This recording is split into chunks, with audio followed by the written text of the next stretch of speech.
Ted Rogers on History by the Plate, and this is my beautiful wife, the wild love monkey herself, Glenda Rogers. Say hello, honey. Hi, honey. It was supposed to be hello, honey. Now, tonight is awesome, because tonight we're making pizza. And when I say we're making pizza, she is. I don't do really very much of anything except grate cheese. So, she has the best recipe for a super thin crust pizza. And so many of the issues on making that are in the subtleties, and it even starts off with how you proof the yeast. So, Glenda, why don't you tell us what you're doing here? Okay, so I've already taken a glass. I love to use the ball glasses because they have the measurements right on the outside, and it gives room for the yeast to proof and grow. So I've filled it with 1 cup of water, very warm water from the tap. Now, when you say very warm, can it be too warm? It can be. Too warm and you can kill your yeast. So you don't want it scalding hot, but you want it like nice hot bath water temperature. So how much was that? I am putting in 2 1/4 teaspoons of SAF yeast. I love the SAF yeast. It's a European yeast, and I just think it gives a better flavor and a better rise to the dough. Does it affect the texture? A little bit. It really will. But what really affects the texture is this. This is honey. Most people... Hi, honey. Hi, honey. Most people actually will proof yeast with sugar. When you're doing a pizza dough, particularly a really thin crust pizza, somehow the honey affects the texture and gives you a much smoother dough and a much thinner dough to work with. So I'm going to throw in actually a tablespoon of honey.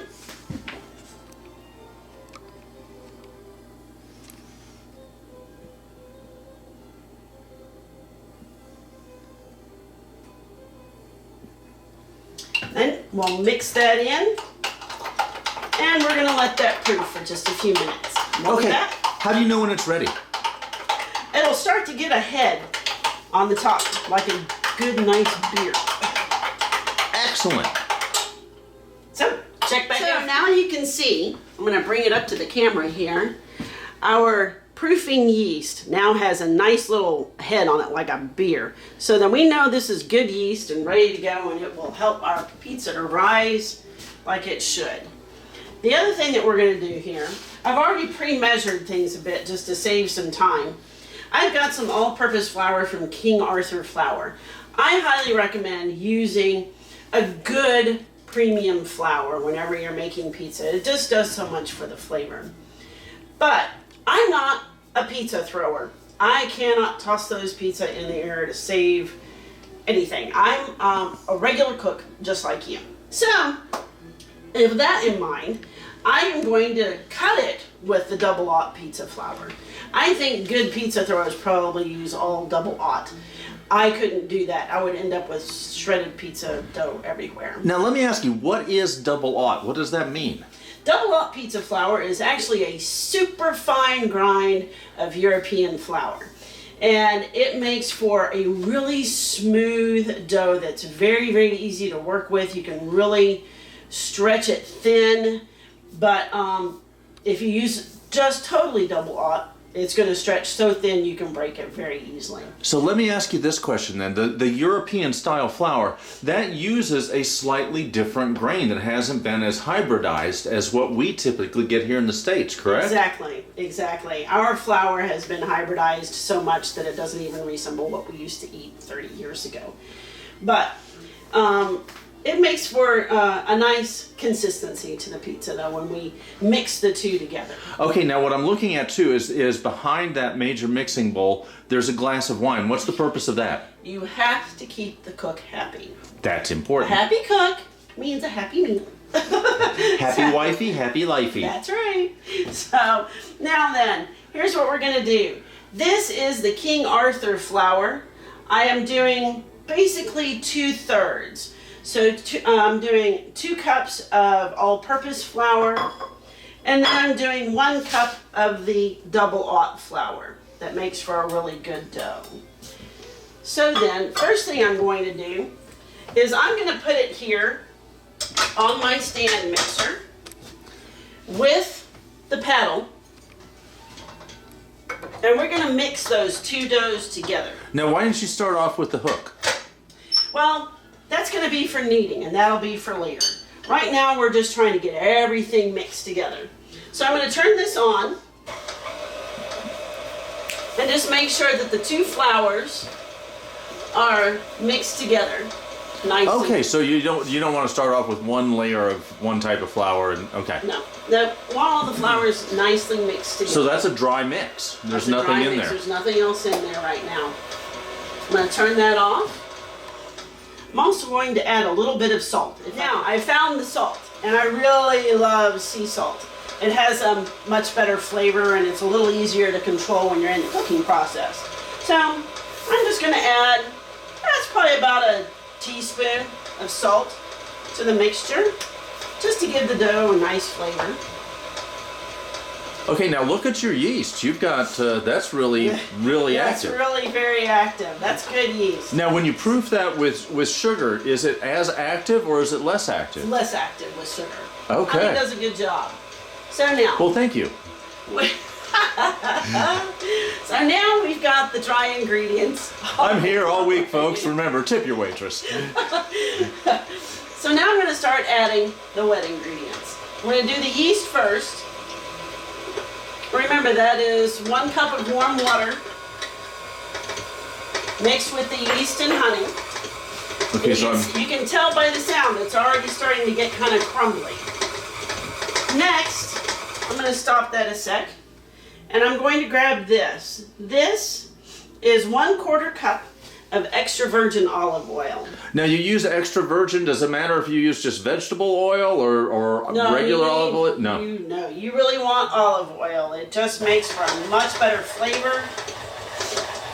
And do you want to spring for the extra virgin? Yes, absolutely. Always go for the virgin. Sorry, couldn't help it. Okay, let me bring the camera over there. So I'm going to cut for just a sec, and I'll bring the camera over there so you can see the process. Okay, here's what we're looking at then. What's going on here? You can see now the dough is starting to clean up from the sides of the bowl. It's coming together. That's exactly what you want when you're looking at dough. Sometimes, and let me stop this a second because I want you to be clear on this. Every time I make pizza, it's different. Sometimes I have to add a little more oil. Sometimes I have to add a little more flour, depending on the consistency of the dough. I'm looking for consistency, not exact quantities, like 3 cups of flour, 1/4 cup of olive oil. I like to look for a particular consistency. See how I can pick this up and it's just nice and it comes clean off of my hands?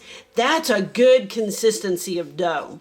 Now, do factors like the humidity of the day play into that? That's exactly what I was going to say. All of this varies because of where you live and what your weather is doing that day. If it's a particularly dry day or you live in Colorado like we used to live, you're going to have to add more liquid just because your dough is going to be drier. If you live now in Atlanta, or if it's a rainy day like it's been here today, you might need to add a little more flour. But the thing is you want this good, soft consistency. So I think we're ready now to hook up the dough hook and get going. Okay, so what we've done is I've traded out the paddle for the dough hook, and now we're going to simply knead this. Well, of course you need dough. I mean, you can't have pizza without dough. That's right, exactly. But this is a different type of kneading, honey. So here's what we're going to do. We're going to knead this just like this for about 5 minutes. And we want to make sure that we're getting enough air whipped into the dough to make it nice and fluffy so it'll rise and look pretty. You can already see it's cleaned away from the sides of the bowl completely. Well, that's a good sign of a good dough. Now, let me ask you this. You're using the dough hook. Are you going to need to take it out and knead it by hand when you're done with this? Nope, I won't. I let electrics do my work for me as much as I can. Excellent. So we're going to let this knead for a little bit. Every now and then I'll stop it like this. punch it back down so that the dough hook is actually in the dough. Get it going again, and we'll just get that air whipped into that dough. Fantastic. Now, this has been kneading for about 4.5 minutes, and you can see how the dough has clung to the dough hook. That's a good sign. That's what you're looking for. So we're gonna stop this now, and I'm gonna pull it away from the dough hook and show you what the consistency's like. Looks good. Now we've got our dough. It's ready to sit and rise for a little bit. You can see how malleable it is to the hands. And yet my hands don't have any of the dough clinging to them. That is exactly what you're looking for. Very malleable, yet clean. Not too dry. You don't see any dry spots anywhere in here. You can handle this and nothing sticks to your hands. So this is what we're looking for. Now I'm just going to, a lot of times people will say transfer it to a bowl filled with olive oil. Well, I like to use the same bowl because I like easy cleanup. So here's what we're gonna do. We're gonna add a generous, probably like 2 tablespoons of olive oil to the bottom of the bowl. You can see that now. See how that's all nice and coated along the bottom? I'm just going to plop that in there, and I'm going to move it around until all the sides of the dough are covered with olive oil. Next, I'm going to take a nice little tea towel, and I'm going to cover it up, and we're going to leave it to sit in a warm place, not too hot. You don't want to kill the yeast again. So you want it, though, in a nice, comfortable 72 degrees easily for about an hour, and let it rise untouched. So if we kill the yeast again, is that zombie yeast? Yeah, absolutely. Okay. That is not something you really want to get into. As you can see, we're back in the kitchen now. It's been about an hour, and I have my little helper with me. This is the little cream puff named Sassy. Who does she take after? I would say that's you. Really? You think so? Yeah.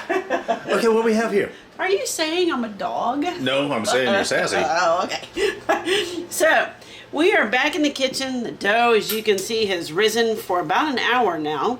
In the meantime, we've prepped all of these ingredients to go on our pizzas. We're going to be making actually 2. This dough will make 2 pizzas. So we'll get back into that a little bit later. What we're going to do now is we're going to take this dough and punch it down. Did I offend you? No, at least not yet. Then we're going to turn it.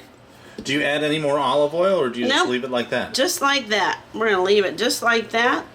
Cover it back up. And we're going to stick it in the refrigerator. We're going to stick it in the refrigerator now for 30 minutes to cool. That way it'll roll out really nicely. So that's it for now. So what I'm doing right now is while the dough is rising again for its second rise in the refrigerator, is I'm dusting the pizza peel quite generously with cornmeal.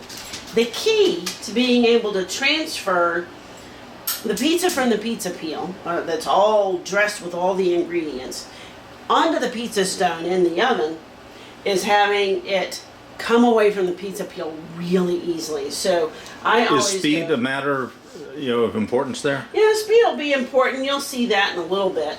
But the most important thing is having a really generous dusting of cornmeal on the pizza peel so that the dough doesn't stick to the wood.